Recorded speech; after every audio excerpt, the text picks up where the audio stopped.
Southeast Radio's Business Matters with Karl Fitzpatrick. My final guest this morning, Arthur Godsil, was the headmaster of International School, St Andrew's College in Dublin. Arthur joins me now to discuss how the presence of such a school in County Wexford could be beneficial in attracting foreign direct investment to the county. Arthur, start by telling us about your experience of running a successful international school in Dublin. Sure, yes. Well, St Andrew's College back in the day was always connected to the international market. It was originally located in Clyde Road, which was close to a lot of the embassies and so on. So that's one of the how the system began, really, I suppose. But I took over as head in 1990, and one of the things which I saw happening was an increase in the number of international children coming to Ireland and wanting to be provided with a service, an educational service that matched their particular needs. So the International Baccalaureate, which is a worldwide organisation providing authorization and certification for children at second level going into colleges all over the world, a very fine program. So our International Baccalaureate program developed and grew so that we would have had around about 70 students taking that program over the years in fifth and sixth year. It's a completely different program. The leaving certificate would be more factually based in terms of trying to repeat content or to memorize content, whereas the International Baccalaureate accepts that you have the content and asks you to deal with it.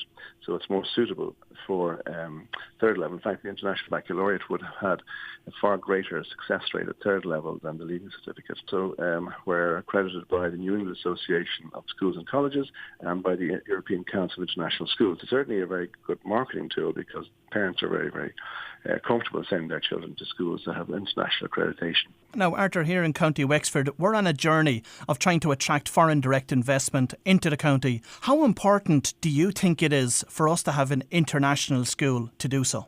Well, I think it's really important for international companies to send their executives over to have comfortability about the education they're going to receive. This is not to say that the Irish education system is in any way, I'm not decrying the Irish education system, although I don't have much time for the leaving certificate because it's very, very factually based. But it's not an international education, and what international people want is an international education that is free of any particular bias and also understands the difference that children from international communities need to have, and also they need to have something that they can bring with them and they can use when they move into third level and so on across the world. International Baccalaureate particularly is recognised worldwide that way and is accepted as a very fine program. So I think it's vitally important that executives and workers from different countries coming over to Wexford or any part of the country need to be assured that the education system that they are going to be using there for their children is appropriate. And I think also the Irish education system, many of the schools are full and it's not easy to get into the schools. So the company coming over wants to be guaranteed that the children will have an education and places available for them in the vicinity of the particular work area. So I think it's very important. Now, in the process of us attracting foreign direct investment to County Wexford, we do know that we need to build out our infrastructure. The County Council, in association with the Chambers of Commerce, is working currently at building advanced factories and also office blocks throughout the county. Yeah. But we also know that we need to build other infrastructure to supplement and complement that. And that's why I'm speaking to you this morning in relation to an international school. So if you were here in Wexford today, what would you do with a view to attracting an international school to the county? Well, I think there are a number of international schools and organisations worldwide that are seeking all the time to find new locations, and they're very, very thorough in this. As you may know, the North Anglia, in association, I think, with Barry O'Callaghan and his particular group, the RISE Academy, have set up or about to set up the school in Leopardstown, the old Microsoft building there. I think they're opening in 2018. So North Anglia would have come in and Barry would have done his particular due diligence in terms of the viability of a school. So any of these schools would come in and look at the structure and the infrastructure that's there and the potential for school numbers. And again, if you're talking about bringing in lots of foreign direct investment into the county, they will come with parents who have children, and they will want to have their children educated. So the companies have to guarantee these executives, look, don't worry, I've got places for your children in a very good school. So companies like North Anglia, and there are many other ones out there as well, have a track record of producing or managing very, very fine schools. So the way to do that, I think, would be to have conversations with a number of these global international education companies and invite them back into the country, into Wexford, and to see exactly what it is that you have planned. And that's how I begin the process. But there's no doubt in my mind that there's a real need. If you want to expand the area, you just have to have the education right for the children. They won't come over and they won't relocate unless that's there. So that's the first thing I would do. I would have a conversation with these companies and show them the plans that you already have in place. And in terms of that, before we go out and engage with these particular organisations, what level of feasibility study can we do ourselves? Well, they'll want to do it themselves anyway, as you know. But what's valuable to them is the potential numbers of students that might be coming in there. But that is directly related to the number of projects that you are considering in terms of bringing in international companies into the area. The more companies you have in the area, the larger companies you have in the area, they will bring with them many people from overseas, not only from overseas, but also provide obviously a lot of employment for Wexford. But initially, many of the people coming over will set them up, will want to know that. So therefore, I think there's very need to work on that process first of all, to find out exactly what it is you're providing in the area. And if you are providing a plan which is directly related to foreign direct investment, that is certainly something that I'm sure they'd be very interested in. And of course, in relation to the international schools themselves, there are a couple of different options open to us, one of which, as you mentioned earlier, is the International Baccalaureate. Yeah. Alternatively, we can look at delivering the A-levels here. What would be your preferred option? Well, my preferred option would be the International Baccalaureate, because I think it's a fantastic program. It's an excellent program. As I said before, it doesn't ask you for facts. It assumes you know the facts and asks you to deal with them, which is a far more important way of learning nowadays. And many industries will look at things like problem solving and critical thinking skills, which the IB is very, very good at. That's the optimum solution. I think the A-levels are very popular amongst Asian and Middle Eastern parents and children, because it has access into the universities, or certainly has perception of access into the universities, both in America and the UK, and that's what they enjoy and like to see. So the A-level, as I said, is not a program; it's an assessment.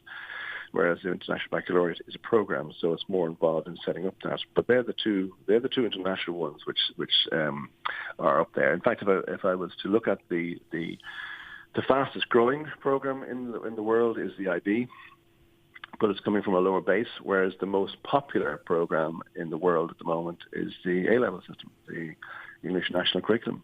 So by a long shot. So it depends on what exactly your resources are like. It's probably a bit easier to set up the A-levels than it would be the IB. So it would very much depend on where your market's coming from. And I would do the feasibility to see exactly what the preferences were before I would move down that direction. But both those are excellent options for education. And in most cases, do the international schools come in and build out a premises from a greenfield site? They can do. It's really quite varied. They have done that in the past, yes, but it's to do with the potential in terms of the number of students. A lot of the time they will partner up with local organisations, because obviously they're bringing employment into the area and so on. So there's many different models that will work off. But the bottom line is it a feasible and operational process? There are some international schools that are not for profit, and there are those that are for profit. So there's a difference in the way they would work. But it's to do with the amount of resources in the area and the potential for growth in the area. And it's like a chicken and egg situation, because they won't come unless it's a school. But of course, the reverse is the case too. If there's no school, they won't come, and the reverse is the case. So I think it's a two-way process there. And from a feasibility perspective, how many students should we be in a position to provide that international school with for it to make sense financially? Well, no, that's a good question, but I know of schools international schools that operate with as little as 150 students in it, but they are in centres of high density, and the demand is high. Equally, there are schools internationally with children, a number of children of 3,500. So it very much depends on the infrastructure that's there. So what people will say, I think the one in the North Anglia school is looking at around about 800 students, I think. And I would think that somewhere in around about that number, or maybe even less than that, would be feasible. But it very much depends on your individual fee structure. If you're charging very, very high fees and it's perceived as being a top school, well, then that's fine. You can do that. There are schools in Switzerland and across the world that have small numbers of students, international students, but they charge exorbitant fees because they provide a service that people want. So it very much depends on what type of fee structure you're looking at in terms of the actual industry that comes into the area. And in terms of fee structures, maybe give us an insight into a typical fee per annum that's charged by an international school. It varies. It varies quite considerably. Fees for international schools, and these are private schools, so therefore they're totally funded by themselves. So you're looking at fees in the region of €15,000 up to over €40,000. Now, I'm sure most of our listeners will be shocked to hear fees of 15 to 20,000 euros per annum.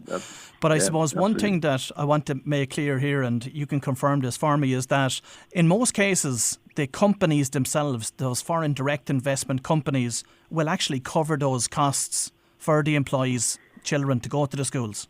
I believe that is the case in the sense that if they want their executives to come over and set up businesses, and they will say, well, yes, the school is this, but we will provide you with part of their salary package, I presume. They'll provide education for their children, or the companies agree to provide education for the children, or give them an allowance in that regard, just the same way they'll give them an allowance for accommodation or anything else they need to relocate to the country of the target country. And Arthur, is it true that the US State Department provides financial support for international schools with US students? The State Department in America sponsors schools overseas and provides assistance in terms of financial aid to schools that provide education for American children. And that's been there for quite some years. So there are these different grants and financial incentives that are there for companies and for schools to avail of. In many cases, do the international schools themselves provide day boarding as an option? Some schools do, mostly not, but some schools do. There are schools that provide, international schools provide boarding, but the majority of them would be non-boarding. Because their market really is where the parents actually relocate with the children, and they work in the area, and they move from there to another location. So it's not that the children are unlikely for the children to come by themselves. The only exception to that would be that when a child does come in, say, 15 years of age, and the parents stay for a couple of years, they may want to stay for the last year, in which case they may choose boarding schools for their children if they think they don't want to disturb their children for the last year, whereas they themselves may be relocated elsewhere. And from a geographical perspective, how broad is the catchment area of a typical international school?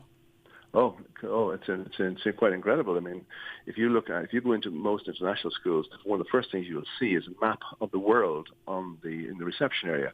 And they've got little flags dotted all over the world for representing the different students in the school, and it covers the complete globe. There's obviously a lot coming from America and the UK and all around the world, Middle East and so on. But if you look at the map, you'll have these small little flags representing each child in the school from all over the world.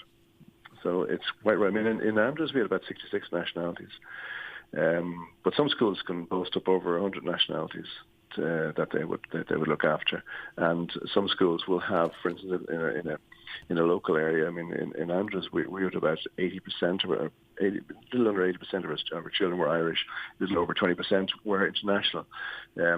But in some schools, you can get a big spread of international children across all nationalities, and in some countries, you'll find that the national population would attend as well, and therefore it might be 50-50. But it does depend very much on the area. And there is different, international schools are as different as the schools themselves, as the individuals that come there. And they provide a service for the internationally mobile community that requires quality education that's transferable as they move around the different countries. And they normally stay on 2 or 3 year contracts, and that's the norm, but they've stayed longer as well. Arthur, on a broader level, global trends suggest that future jobs will be concentrated in the areas of STEM, science, technology, engineering and maths. Yeah. But how can we adapt our education curriculum here in Ireland to incentivise male and female participation in these core subjects? Yeah, well, you're getting me on to one of my hobby horses, and I've spoken about this before. I believe that the curriculum as we know it will change dramatically. I don't think curriculum will be as set as it was. I think we need to drive the learning down to the child themselves, and much more based on the Montessori concept, that the child themselves will have some input into the actual learning themselves. So if we consistently believe that children should know facts and stuff, that is moving completely away from what we need for the modern world, which is problem solving and critical thinking skills. So to work on something like STEM, or STEAM as it's now referred to, because they throw the arts in there as well. We believe that creativity is as important sometimes as literacy. But what we have to do is we have to start looking at the strengths of children. And this is one of my particular beliefs, that children come with different strengths for whatever reason, from the environment they're brought up in or the genetics or whatever, and we should start resourcing children for their strengths. Rather than, as we do in this country, we work off a deficit-based system. We spend a lot of time trying to fix those things and those parts of our young boys and girls that aren't working that well in terms of educational learning, and we forget that we should be resourcing what they can do well. So a strengths-based approach to learning is one of the most powerful motivators.